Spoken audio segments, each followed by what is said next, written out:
Hello વિદ્યાર્થી મિત્રો, આજે આપણે સ્ટાન્ડર્ડ 12 એમાં યુનિટ 5 એમાં રીડ 1 આન્ટ્સ એના વિશે આપણે સ્ટડી કરવાનું છે.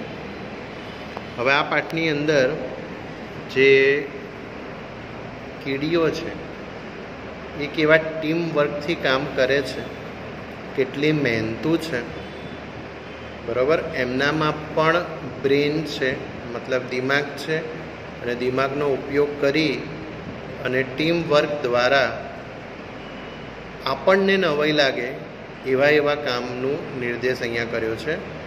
જે આપણે પાઠને રીડ કરતા જઈશું, સમજતા જઈશું, તો આપણને ખ્યાલ આવશે કે કેટલી એવી અનબિલીવેબલ મેટર જે છે એ આપણને નવી જાણવા મળશે.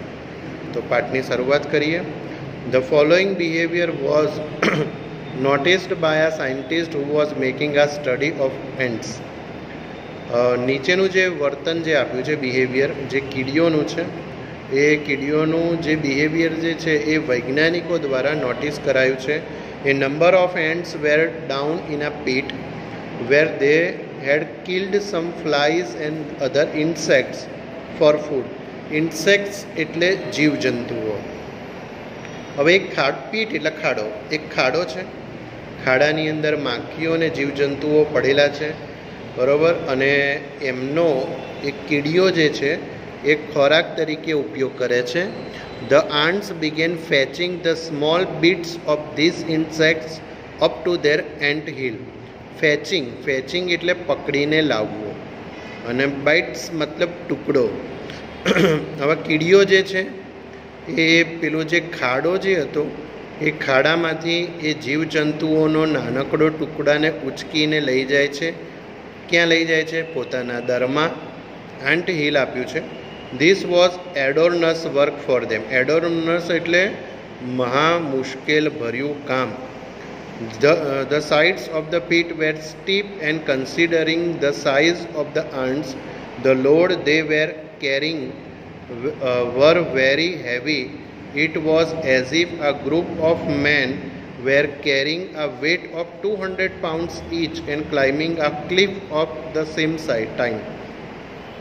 હવે કીડીઓનું જે વજન હતું એ કીડીઓના વજન કરતાં એમને જે ખોરાકમાં લેવાનો હતો જે ટુકડો એનું વજન વધારે હતું એમ કે છે, બરાબર. અને જાણે કે માણસ જે છે, અહીંયા માણસ પોતાના વજન કરતાં વધારે પ્રકારનું વજન ઉચકે તો કેવી હાલત થાય, એવી હાલત કીડીઓની પણ થતી હતી, છતાં પણ એમને હિંમત નહોતી હારતી. The ants immediately organized the work in this way. While some were carrying up the bits of insects, the other went in front and cleared away any sand or small stone that obstructed the way.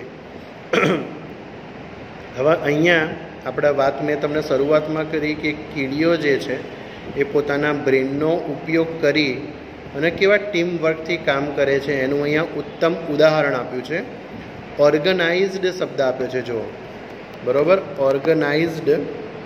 The ants immediately organize the work in this way. મતલબ કીડીઓ પોતાનું કામ જે છે એને એવી રીતે ગોઠવતા. While some were carrying up the bits of insects. જે અમુક કીડીઓ જે છે એ કીડીઓ એ જે એમનો ખોરાક હતો, બરાબર, બીજા જે જીવજંતુઓ હતા એનો જે ટુકડો હતો એને લઈ જતા. The other went in front and cleared away any sand or small stone that obstruct the way. ઓબ્સ્ટ્રેક્ટની નીચે અંડરલાઈન કરો. ઓબ્સ્ટ્રેક્ટ એટલે નડતરરૂપ, અંતરાયરૂપ. બીજી કીડીઓ શું કરતી કે જે પેલી કીડીઓ જે ખોરાક તરીકે લઈ જતી નાનકડા જીવજંતુના ટુકડાને, તો બાકીની કીડીઓ શું કરતા? એમનો રસ્તાને સાફ કરતા. એના રસ્તામાં આવ્યો કોઈ પથ્થર હોય, કોઈ રેતી હોય એવી કે જેના કારણે એમને નડતરરૂપ થતી હોય તો એને સાફ કરતા. at some points where it was difficult to get a foothold. Foothold એટલે પગ મૂકવાની જગ્યા. These other ants would position themselves in such a way that the ants carrying the load could easily climb over them.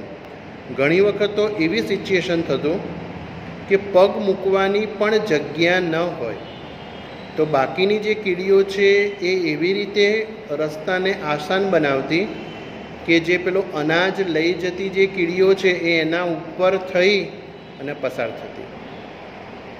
Near the top of the pit, however, there was a small part of the way which was completely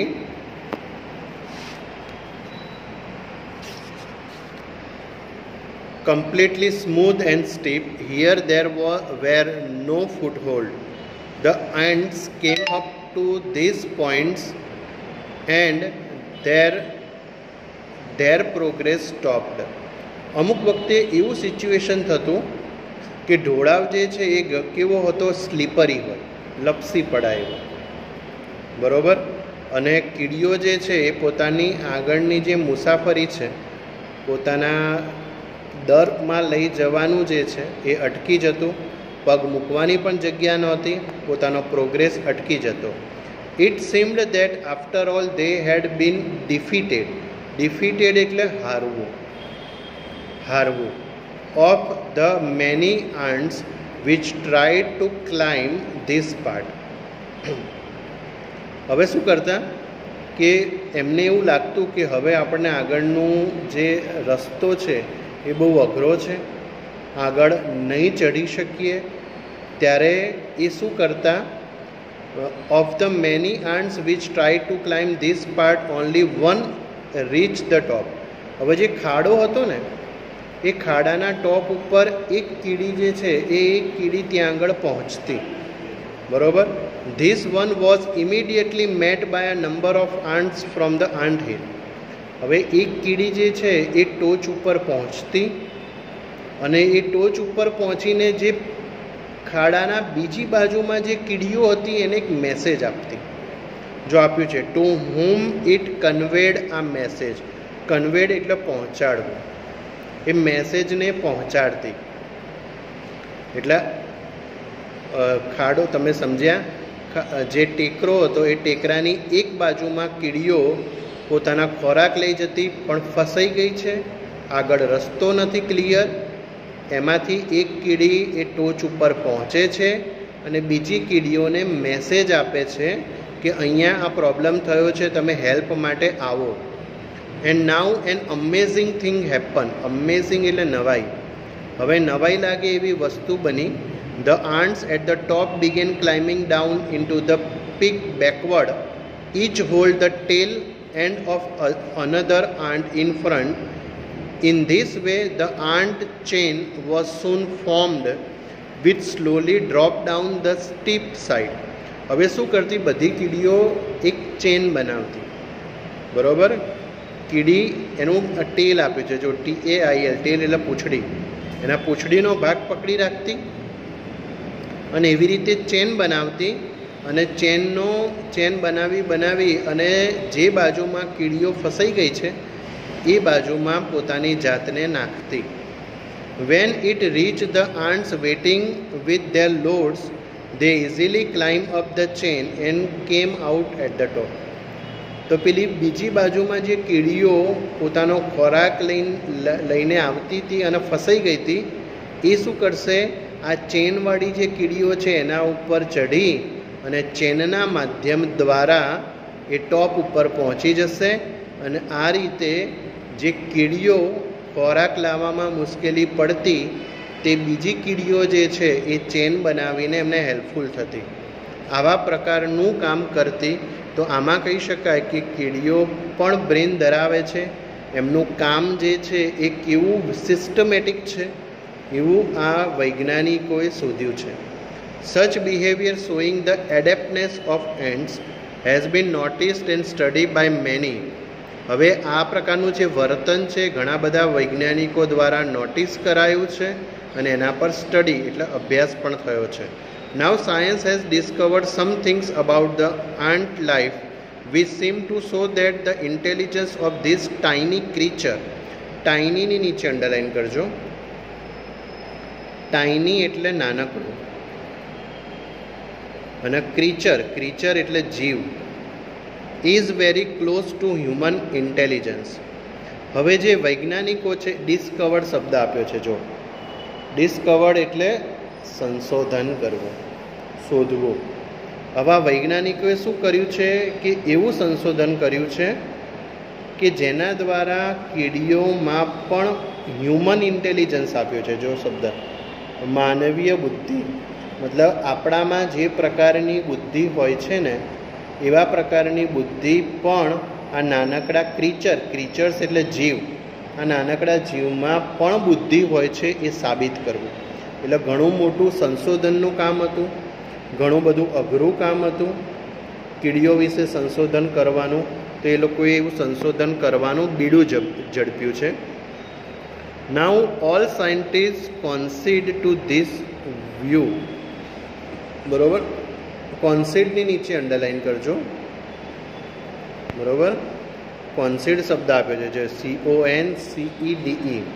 બરોબર, ઘણા બધા વૈજ્ઞાનિકો જે છે, now all scientist concede to this view but you may look at some of this facts and form your own opinion. ઘણા બધા વૈજ્ઞાનિકો જે છે આ જે પોઈન્ટ ઓફ વ્યૂ છે એને કોન્સીડ એટલે મતલબ માનવું, બરાબર, પોતાનો મત રજૂ કરવો. પણ અમુક લોકો એવા છે કે બધા વૈજ્ઞાનિકો એને નથી પણ માનતા. એટલે વૈજ્ઞાનિકોમાં પણ મતાંતર હોય છે. એટલે not all scientist concede to this view. એટલે બધા વૈજ્ઞાનિકો આ મતને માને જ છે એવું નથી. But you may look at some of this facts. Facts એટલે હકીકત. પરંતુ તમારે આ હકીકતને જાણવાની છે. And form your own opinion. અને તમારા પોતાના ઓપિનિયનને, ઓપિનિયન એટલે પણ મંતવ્ય બનાવવો છે. એટલે વૈજ્ઞાનિકોમાં આપણે જોયું કે મતાંતર થયા છે. દરેક વૈજ્ઞાનિકો ઉપર દર્શાવેલું જે મત છે કે કીડીઓમાં પણ માનવીય બુદ્ધિ હોય છે, માનવને જેવી બુદ્ધિ હોય એવી બુદ્ધિ હોય છે, પણ દરેક વૈજ્ઞાનિકો આ વસ્તુને માનતા નથી. એટલે અહીંયા લેખકે આપણા ઉપર છોડ્યું છે કે તમે માનો છો કે નથી માનતા એ તમારા પર ડિપેન્ડ છે. હકીકત જે હતી એ હકીકતની રજૂઆત થઈ ગઈ છે. માનો ન માનો એ આપણા હાથની વાત છે, એવું અહીંના લેખક જણાવે છે. પહેલા પાર્ટમાં આટલે સુધી રાખીએ. બીજો પાર્ટ એ આના પછીના વિડીયોમાં છે, તો એ પણ જોવાનું ચૂકશો નહીં. Thank you.